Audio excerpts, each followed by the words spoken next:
Isn't the baby adorable? Yeah, looks just like you. Excuse me? My sister, Jessica, has always been quite the looker in our hometown. She played sports and was always the tomboyish type, running around the playground with the boys, sporting a short haircut.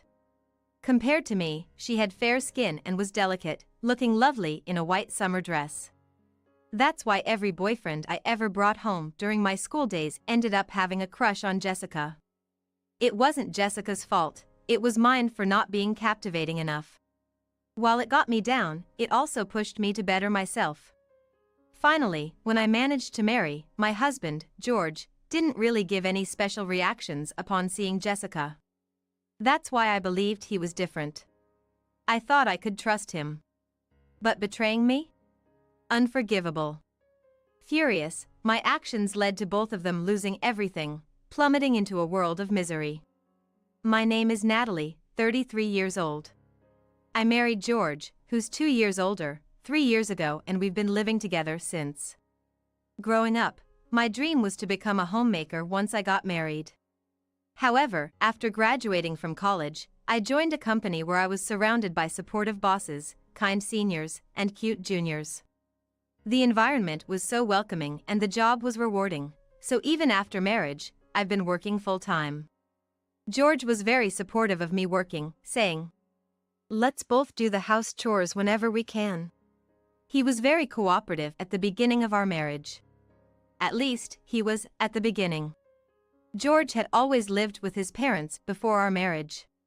He had never lived alone, so he basically had zero housekeeping skills. He'd knock over the trash can when vacuuming, put too much detergent in the washing machine, and broke more dishes than he cleaned. And cooking? His knife skills were so bad that it was painful to watch. At first, I would teach him where we do chores together. But because I also had my job, things would take longer when he did them, so I often ended up doing them myself. Every time, George would give me an apologetic look and say, "I'm sorry, thanks." But at some point, that became the norm. Cleaning, laundry, dishwashing, cooking, they all became my tasks, and all George did was take out the trash. And even then, I was the one tying up the garbage bags. I too have a full-time job, and sometimes I'm too swamped to handle all the chores. But whenever I'd ask George for help, he'd make a face. "It's faster if you do it. But you could at least help with the laundry, right?" I'd retort. Today, like every other day after a full day of work, I returned home to find George lounging on the sofa, watching TV. Our work hours aren't much different, but George's workplace is closer to our house, so he usually gets home first. The laundry I did in the morning was still in the dryer, and the dishes from breakfast were still in the sink. I hadn't had the time to do the dishes before leaving for work, and George didn't seem to have noticed. I started by cleaning up the dishes and then preparing dinner. All the while, George just watched TV. So when I asked him to help with the laundry, he seemed hesitant. "It's just folding the laundry," I said. "He just can't do that simple thing. Or rather, he probably doesn't want to do it because it's a hassle." He replied, "Well, I don't know how you like things folded. It doesn't matter. As long as they fit in the dresser. I don't really have a preference. Well, work was super busy today, and I'm really tired. Usually, I'd be okay, but today's just not the day." "It's fine, I'll do it." "Yeah. It's probably faster that way." Saying that, he went back to watching TV. I'm tired too from my job. Moreover, George doesn't even say "I'm sorry" or "thank you" anymore. What happened to our initial agreement to divide the household chores evenly? Even if the burden has become heavier on me, is it too much to ask for a simple thank you? I sighed softly, continuing to prepare dinner without emotion. It seems like George's attitude is getting worse day by day. It's now given that he doesn't do chores, and he's increasingly going out alone on his days off. "Don't you think we should spend some quality time together, just the two of us?" I'd suggest. But his responses were always along the lines of, "I've got golf with my boss that day." Or, "A colleague wants some advice about work." So I need to go. He always seems to have some plans. At 35, George, with no particular high-ranking position, honestly, doesn't earn a great salary. I once accidentally saw his paycheck, and it was much lower than mine. But the fact that he's often invited out by his superiors and colleagues probably means he's well liked at work. I know very well that connections and relationships are crucial in one's career. So when he cites that as a reason, it's hard to ask him to prioritize me. I also didn't have the courage to quit my job and become a full-time housewife. Before we knew it, 3 years had passed since our wedding. I've always wanted to start a family soon after getting married. My feelings haven't changed, and I've brought up the idea of having children with George several times. However, he always said he wanted to cherish our time together more and wasn't very keen on the idea of starting a family just yet.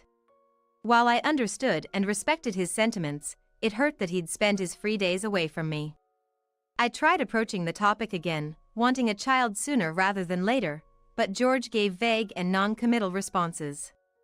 I started to wonder if he's not really fond of kids. The thought made me feel down. At times like this, a change of scenery helps. Thinking of maybe catching a movie, a message notification from Jessica, my older sister by 2 years, popped up. She wanted to meet and chat. Meeting her after so long seemed refreshing, so I quickly agreed, and we decided to meet up at a diner near the station the next day. Jessica arrived a bit later than planned, apologizing as she took the seat opposite me. "It's been a while. How've you been?" "I'm good, how about you?" "I'm doing well too." With a smile, Jessica said. "Sorry for calling you out so suddenly." "It's okay.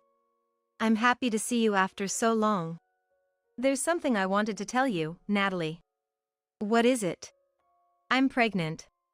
"What?" I exclaimed louder than I intended, remembering only after that we were in a public place. I quickly covered my mouth with both hands. Seeing my reaction, Jessica laughed. "You're too surprised." "But, Jess, I didn't even know you had a boyfriend." I mumbled. With a slightly troubled look, Jessica replied. "Actually, we're not married yet." "What?" "He's got some complications." Jessica looked down with a saddened expression. Jessica had always been the beauty of our hometown, famous enough to be recognized by many. As a kid, she was the active type, playing sports and running around with the boys in the park. Compared to me, she was fair-skinned and delicate, looking like a girl who'd look pretty in a white dress. Now, she hops between various temporary jobs. She'd always joke about not wanting to be a permanent employee because office romances always messed up her relationships. Maybe that was the issue here. "You're happy about the baby, right?" I hesitated before asking. Jessica smiled, nodding. "Of course." Whatever the situation, it seemed she'd made up her mind to be a single mom. "Natalie, will you support me?" No matter the circumstances, if Jessica wants that child, there's only one thing to say. "Of course, congratulations." With that said and a smile, Jessica gave a relieved grin. "It'd be great if you, Natalie, could have a baby soon too." I couldn't bring myself to tell the blissful Jessica that I was currently having doubts about that very matter. I just gave a vague smile and responded. "Yeah, maybe." That day, as soon as I got home, I told George about Jessica. "My sister, she's pregnant." "Wow, really? Guess we'll have to bring a gift when the baby's born." I had intended to share the news as something significant, but George's reaction was much more indifferent than I expected. Even though George knew Jessica wasn't married yet, he didn't seem to show any interest or ask any questions. Or maybe he just isn't interested in kids? I couldn't consult with Jessica, and my feelings of unease only grew. Time passed, and I received a message from Jessica saying she had safely given birth. When I told George, all he said was a simple "Oh, really?" Maybe if he actually sees the baby, he might want one of our own. With that thought, I suggested visiting Jessica in the hospital. "She's going to be in the hospital for a while, and I really want to see the baby's face soon, plus we should bring a baby gift." All right, I'm free this Saturday. I can come. Really? I'll let Jessica know. And with Jessica's approval, George and I planned to visit her with a baby gift the following Saturday. The next day, wondering what would make a good baby gift, I tried to search on my phone, but the battery had just died. I had left my computer at work, so I had no choice but to use George's. Heading into the bedroom where it was, I thought about letting George know, but he seemed to be napping on the couch while watching TV.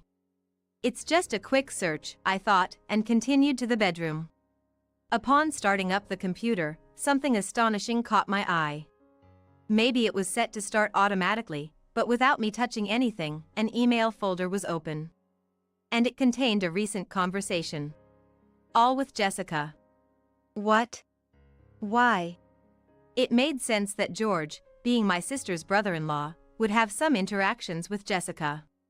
They probably communicated sometimes, but what could they be discussing this frequently?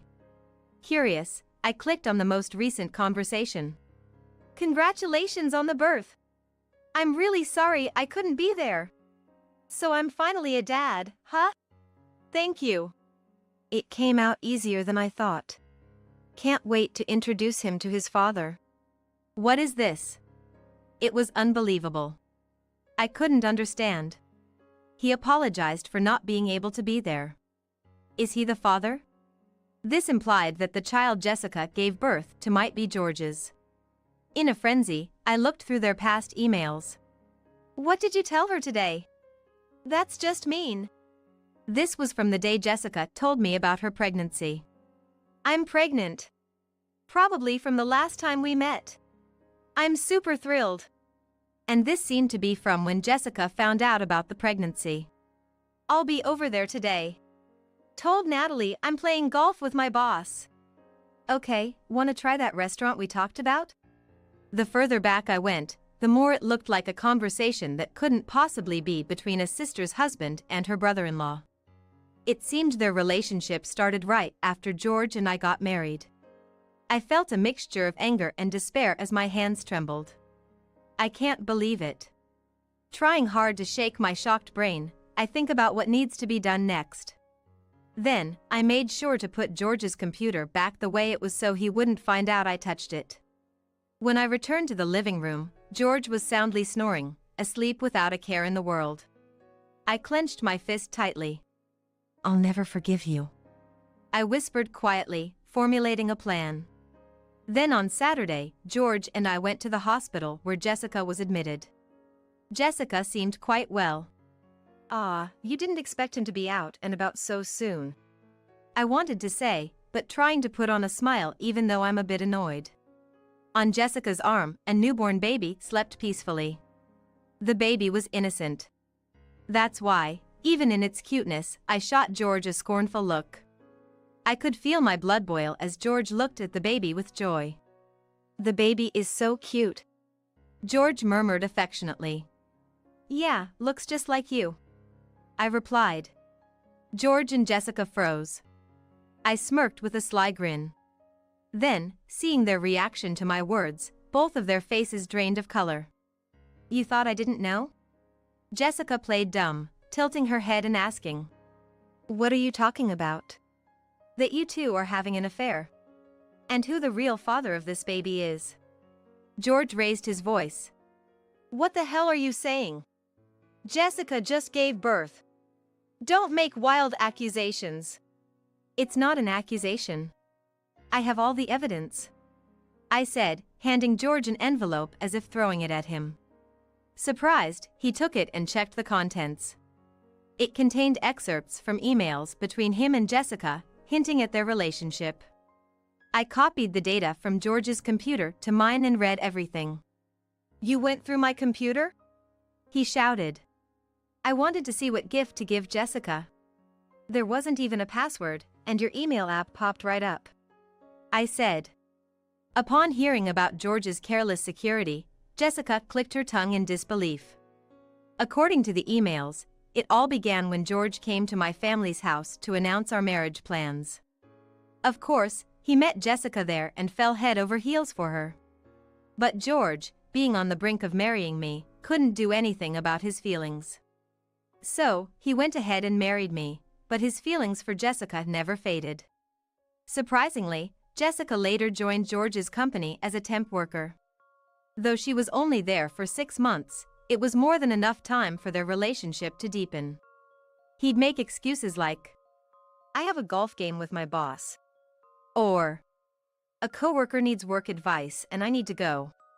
But in reality, he was meeting Jessica.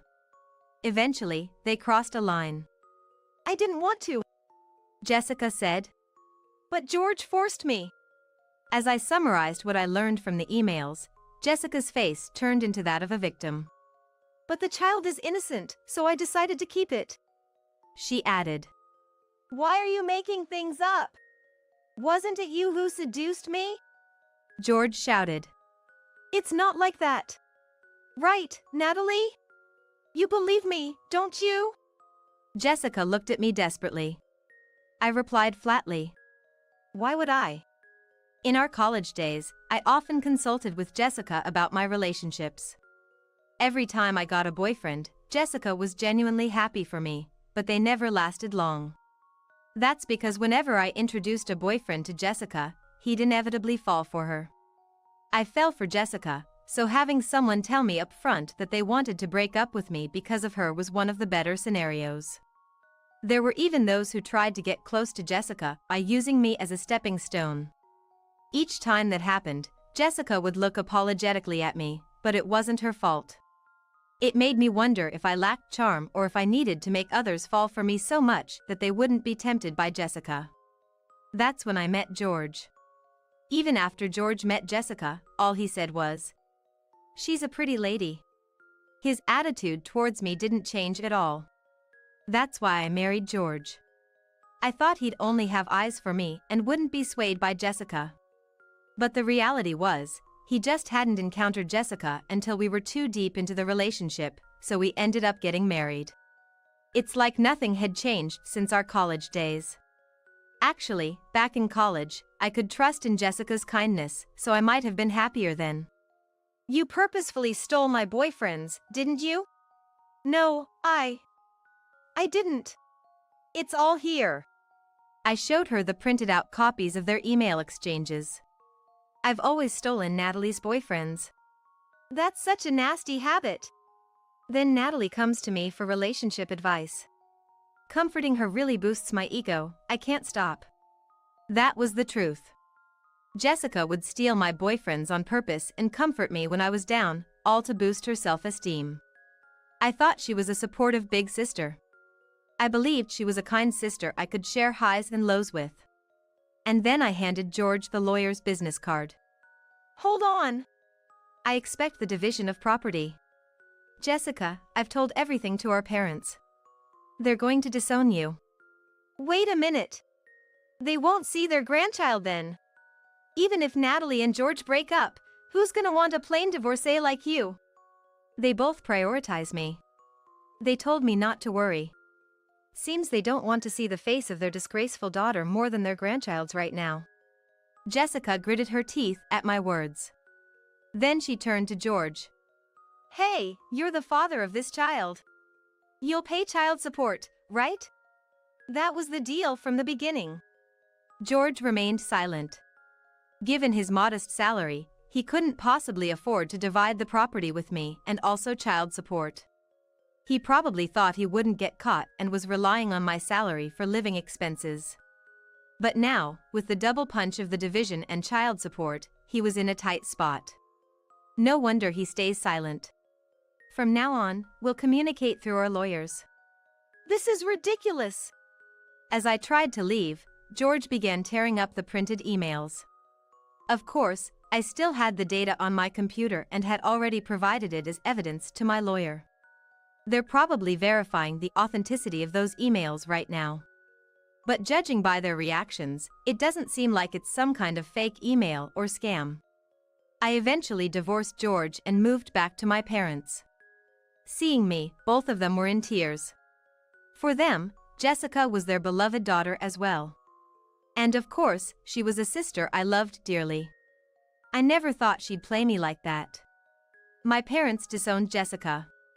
She tried to rely on them using her child as leverage, but they never gave in. It seems like Jessica and George didn't end up together. When I caught them, Jessica tried to shift all the blame on George, and he couldn't accept that. In the end, Jessica couldn't raise the baby alone and had to place it in a temporary care facility. Rumors circulated at the office that George was having an affair with Jessica, his wife's sister. Feeling uncomfortable, he reportedly resigned from his position. He's tried to reconcile a few times, saying he's sorry, but there's no way I would accept it. I had to get a restraining order through the police. Now, I won't have to see George's face ever again. Meanwhile, I've become even more dedicated to my job than before. People were quite concerned about me at first, but I seem to have gotten over it and have been working hard. Looking at me, it seems the morale in the office has also improved, and sales have apparently skyrocketed. I think I've had enough of marriage, but it's not the only thing that brings happiness. I have a rewarding job, a trustworthy boss, dependable colleagues, and loving parents. Right now, I feel more than fulfilled. I hope the days continue to be this calm and peaceful.